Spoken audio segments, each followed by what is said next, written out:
1 Samuel pasal 18. Daud dan Yonatan.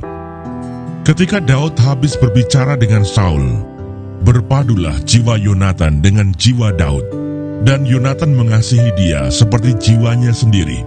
Pada hari itu, Saul membawa dia dan tidak membiarkannya pulang ke rumah ayahnya. Yonatan mengikat perjanjian dengan Daud, karena ia mengasihi dia seperti dirinya sendiri. Yonatan menanggalkan jubah yang dipakainya dan memberikannya kepada Daud, juga baju perangnya, sampai pedangnya, panahnya, dan ikat pinggangnya. Daud maju berperang dan selalu berhasil kemana juga Saul menyuruhnya, sehingga Saul mengangkat dia mengepalai para prajurit. Hal ini dipandang baik oleh seluruh rakyat dan juga oleh pegawai-pegawai Saul. Saul benci kepada Daud.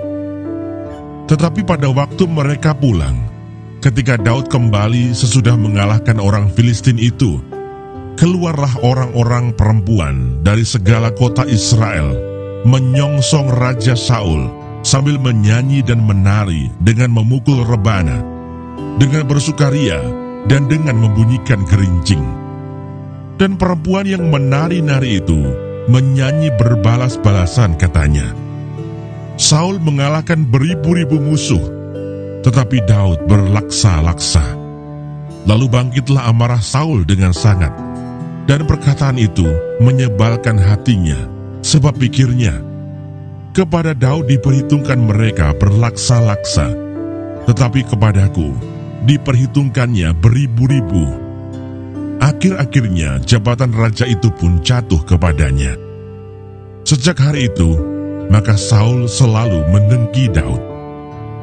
Keesokan harinya roh jahat yang daripada Allah itu berkuasa atas Saul, sehingga ia kerasukan di tengah-tengah rumah. Sedang Daud main kecapi seperti sehari-hari. Adapun Saul ada tombak di tangannya. Saul melemparkan tombak itu karena pikirnya, baiklah aku menancapkan Daud ke dinding. Tetapi Daud mengelakkannya sampai 2 kali. Saul menjadi takut kepada Daud, karena Tuhan menyertai Daud. Sedang daripada Saul, ia telah undur. Sebab itu Saul menjauhkan Daud dari dekatnya, dan mengangkat dia menjadi kepala pasukan 1000, sehingga ia berada di depan dalam segala gerakan tentara. Daud berhasil di segala perjalanannya, sebab Tuhan menyertai dia. Ketika dilihat Saul bahwa Daud sangat berhasil, makin takutlah ia kepadanya. Tetapi seluruh orang Israel dan orang Yehuda mengasihi Daud, karena ia memimpin segala gerakan mereka. Berkatalah Saul kepada Daud, ini dia anakku perempuan yang tertua, Merab. Dia akan kuberikan kepadamu menjadi istrimu. Hanya jadilah bagiku seorang yang gagah perkasa, dan lakukanlah perang Tuhan.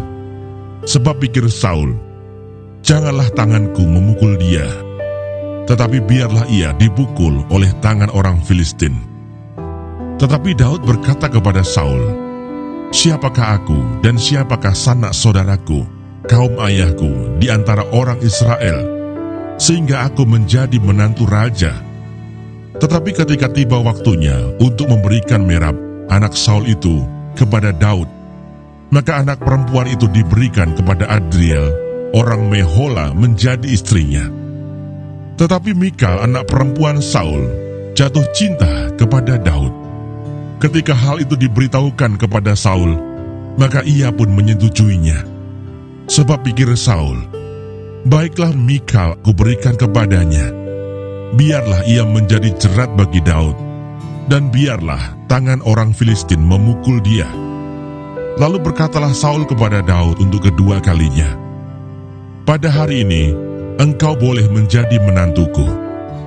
Lagi Saul memerintahkan kepada para pegawainya, katakanlah kepada Daud dengan diam-diam demikian, sesungguhnya Raja suka kepadamu, dan para pegawainya mengasihi engkau, maka sebab itu jadilah engkau menantu raja. Lalu para pegawai Saul menyampaikan perkataan itu kepada Daud. Tetapi Daud menjawab, perkara ringankah pada pemandanganmu menjadi menantu raja? Bukankah aku seorang yang miskin dan rendah?" Para pegawai Saul memberitahukan kepada raja, katanya, "Demikianlah jawab yang diberi Daud." Kemudian berkatalah Saul, "Beginilah kamu katakan kepada Daud, raja tidak menghendaki mas kawin selain dari 100 kulit katan orang Filistin sebagai pembalasan kepada musuh raja." Saul bermaksud untuk menjatuhkan Daud dengan perantaraan orang Filistin. Ketika para pegawainya memberitahukan perkataan itu kepada Daud, maka setujulah Daud menjadi menantu raja. Waktunya belum genap, tetapi Daud sudah bersiap. Ia pergi dengan orang-orangnya dan menewaskan dari orang Filistin itu 200 orang, serta membawa kulit katan mereka.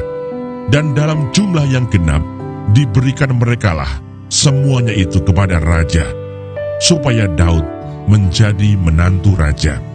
Kemudian Saul memberikan Mikal anaknya kepadanya menjadi istrinya. Lalu mengertilah Saul dan taulah ia bahwa Tuhan menyertai Daud dan bahwa seluruh orang Israel mengasihi Daud. Maka makin takutlah Saul kepada Daud. Saul tetap menjadi musuh Daud seumur hidupnya.